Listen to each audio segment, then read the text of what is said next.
सो बच्चों, print culture and the modern world का यह हमारा सेकेंड पार्ट है।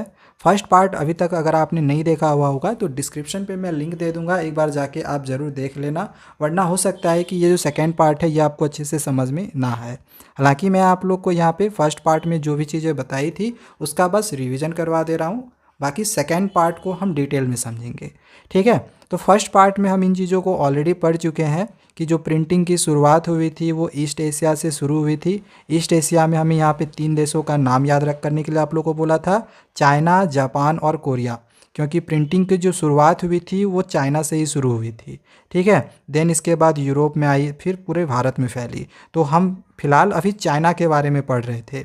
फिर इसमें हमने आप लोग को बताया था कि सबसे पहले तो जो प्रिंटिंग की शुरुआत हुई थी वो हैंड प्रिंटिंग थी, और सबसे पहला जो प्रिंटिंग सिस्टम लाया गया था वो वुड ब्लॉक प्रिंटिंग सिस्टम लाया गया था। ठीक है, इसको एक्सप्लेन किया हुआ है हमने, देखना होगा तो डिस्क्रिप्शन पे लिंक दिया हुआ है, एक बार जाके आप लोग ज़रूर देख लेना। ठीक है, देन आप लोग को इसका हमने लिमिटेशंस बताया था वुड ब्लॉक प्रिंटिंग सिस्टम का। ठीक है, ये सब सारी चीज़ें हमने ऑलरेडी पढ़ रखी थी। कैलीग्राफी के बारे में पढ़ रखा था कि कैलीग्राफी क्या होता है। अब हम यहाँ से इसके आगे पढ़ेंगे। ठीक है, फर्स्ट पार्ट में हम यहाँ तक आप लोग को ऑलरेडी बता चुके हैं। तो कैलीग्राफी के बाद हम आगे पढ़ते हैं। चाइना में पढ़ रहे थे हम लोग, चाइना के बारे में कि चाइना में जो प्रिंटिंग की शुरुआत हुई थी वो किस तरह से हुई थी, यहाँ पे हम लोग थे। तो ये हम पढ़ चुके थे कि चाइना में प्रिंटिंग की शुरुआत हुई थी। अब यहाँ पे एक सवाल आता है कि जो प्रिंटिंग की शुरुआत हुई होगी तो आखिर उस समय किस तरह की किताबें बनती थी और उन किताबों को पढ़ता कौन था। ठीक है, इसको पहले समझ लेते हैं। सो यहाँ पे दिया गया है कि China had a huge bureaucratic system. तो ब्यूरोक्रेटिक सिस्टम का मतलब होता है कोई भी सरकारी संस्थान जहाँ पे लोग सरकारी नौकरी करते हैं, जैसे कि बैंक हो गया या फिर कोई सरकारी स्कूल हो गया, मतलब जहाँ पर भी हम सरकार के अंडर में वर्क करते हैं तो उसको कहा जाता है ब्यूरोक्रेटिक सिस्टम। ठीक है, यानी कि आप एक तरह से बोल सकते हो कि आप एक सरकारी नौकर हो, इसीलिए यहाँ पे नौकर साहब बोला गया है। तो चाइना में उस समय क्या था कि बहुत ज़्यादा ब्यूरोक्रेटिक सिस्टम था, लोग सरकारी नौकरियां चाहते थे। जैसे कि अभी के समय में भी इंडिया में भी यही चीज़ होता है ना कि लोग सरकारी नौकरियां चाहते हैं, तो वो एक तरह से ब्यूरोक्रेटिक सिस्टम ही हुआ। ठीक है, जो कि सरकार के अंडर में वो वर्क करना चाहते हो। तो आगे इसमें दिया गया है कि person were recruited through civil service examinations.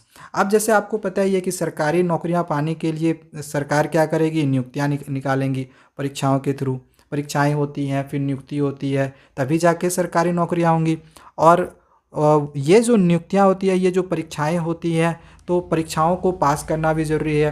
तो पास करने के लिए हमें किताबें पढ़नी पड़ेंगी। सो यही चीज़ यहाँ पे आगे लिखा गया है कि books were printed for exam preparations.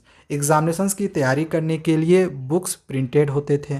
ठीक है, आगे यहाँ पे दिया गया है कि in 16th century the number of examinations candidates went up and that increase the volume of the print. अब यहाँ पे ये चीज़ बोला जा रहा है कि 16th सेंचुरी में जो कैंडिडेट्स की जो संख्याएं थी एग्जामिनेशंस देने की वो बढ़ गई। अब जब कैंडिडेट्स की संख्याएं बढ़ रही हैं तो ऑब्वियसली जो प्रिंट होंगी बुक्स की, तो बुक्स की भी डिमांड बढ़ेंगी, जो प्रिंटिंग होगा वो भी अब ज़्यादा होगा। तो वही चीज़ यहाँ पे दिया गया है कि जो प्रिंटिंग थी वो भी इंक्रीज हो गई, क्योंकि कैंडिडेट्स के जो एग्जामिनेशंस देने के जो कैंडिडेट्स थे तो वो भी बढ़ गए। ठीक है, तो यही चीज़ यहाँ पे हमने लिखा हुआ है। चलो आगे यहाँ पे देखते हैं। अब यहाँ पर एक सवाल आता है कि ये जो प्रिंटेड बुक्स थे तो ये केवल क्या सरकारी नौकरियाँ पाने के लिए ही लोग पढ़ते थे, क्या केवल स्टूडेंट ही पढ़ते थे? तो इसका जवाब है नहीं, सिर्फ बुक्स को स्टूडेंट ही नहीं पढ़ते थे, बल्कि बहुत सारे लोग पढ़ते थे। अब कौन कौन पढ़ते थे तो इसके बारे में आगे यहाँ पे दिया हुआ है। लगभग 17th सेंचुरी में प्रिंट की हुई किताबें सिर्फ विद्वान और अधिकारी नहीं पढ़ते थे, बल्कि काफ़ी लोग पढ़ने लग गए थे। ठीक है, 17th सेंचुरी में बहुत सारे लोग जो प्रिंट की हुई किताबें थी वो पढ़ने शुरू कर दिए थे। ठीक है, सिर्फ स्टूडेंट्स ही नहीं पढ़ते थे। जैसे कि यहाँ पे दिया गया है कि कौन कौन लोग पढ़ते थे। जैसे merchants used to read books for trade information. जो व्यापारी थे वो किताबें पढ़ते थे अपने व्यापार के बारे में जानकारी प्राप्त करने के लिए। ठीक है, यहाँ पे कुछ टॉपिक्स दिए गए हैं जिनको लोग पसंद करते थे और उन पर जो था उन किताबों को प्रिंट किया जाता था। जैसे कि फिक्शनल स्टोरीज़ है, पोइट्री है, ऑटोबायोग्राफीज़ है, प्लेज यानी कि नाटक है। तो इन सब टॉपिक्स पे जो बुक थी वो प्रिंट होने लग गई थी। एंड आगे यहाँ पे दिया गया है कि जो रिच वोमेन है, यहाँ पे स्पेलिंग मिस्टेक है, RICH कर लेना, ठीक है। Rich women began to read and many women began publishing their poetry and plays, यानी कि जो अमीर महिलाएं थी तो उन्होंने भी बुक्स को पढ़ना शुरू कर दिया, और बहुत सारी महिलाएं ऐसे भी थी जिन्होंने खुद से भी पोइट्री लिखे और नाटक लिखे थे, ठीक है, यानी कि खुद से वे बुक को छाप रहे थे, पोइट्री या फिर नाटक लिखकर। ओके, चलो यहाँ तक समझ में आ गया होगा। अब यहाँ पे एक चीज़, बहुत ही इंपॉर्टेंट चीज़ दिया हुआ है, इसको याद रखना कि चाइना में एक प्लेस है संघाई, ठीक है, जो कि नई प्रिंट कल्चर का एक हब बन गया था, यानी एक केंद्र बन गया था, ठीक है। तो ये याद रखना, एग्जामिनेशन में आ सकता है। अब क्या हुआ कि धीरे धीरे जो हैंड प्रिंटिंग हो रही थी तो उसके जगह पे मैकेनिकल प्रिंटिंग यानी कि मशीनों से अब धीरे धीरे छपाई शुरू हो गई। ओके, तो ये कहानी थी चाइना की। अब हम यहाँ पे जापान के बारे में समझते हैं कि जापान में प्रिंटिंग की शुरुआत कैसे हुई। सो इसमें यहाँ पे लिखा हुआ है कि जो बुद्धिस्ट मिशनरीज लोग थे जो कि चाइना से जापान आए थे। देखो, प्रिंटिंग की शुरुआत चाइना में हुई, फिर चाइना से यहाँ पे जापान चले गए।